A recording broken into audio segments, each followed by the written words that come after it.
কথার মধ্যে মানুষ শিরক করে যে তুমি না থাকলে আমি বাঁচতাম না, তোমার জন্যই সব হয়ে গেল।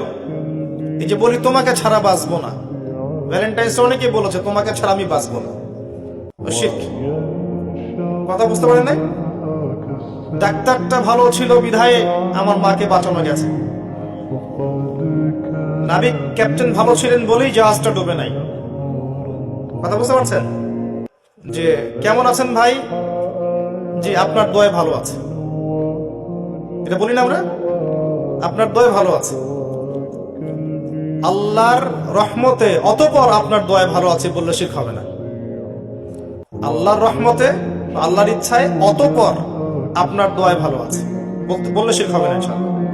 যদি বলেন আপনার দোয়াতেই ভালো আছে, শিরক হয়ে যেতে পারে। কে আপনার উপকার করলো? আপনি বললেন যে আল্লাহ এবং আপনি আমার উপকার করেছেন, আল্লাহ এবং আপনি আমার উপকার করেছেন, শিরক হয়ে যাবে। যদি বলেন আল্লাহ অতঃপর আপনি, আল্লাহ অতঃপর আপনি উপকার করেছেন, শিরক হবে না। খুবই কেয়ারফুল থাকতে হবে কথা বলার সময়। আর আমরা তো এখন রাশিফলে বিশ্বাস করি না, রাশিফল, টিয়া পাখি, কবিরাজ, তারপরে ভবিষ্যৎবাণী, কত কিছু তো বিশ্বাস করে। আমাদের আকীদা তো কবে নষ্ট হয়ে গেছে আমরা জানি না। তো কথায় এক নাম্বার কিসে? কথায়, 2 নাম্বার কাজে, 3 নাম্বার আকীদায়। এই 3 ভাবে শিরক হতে পারে।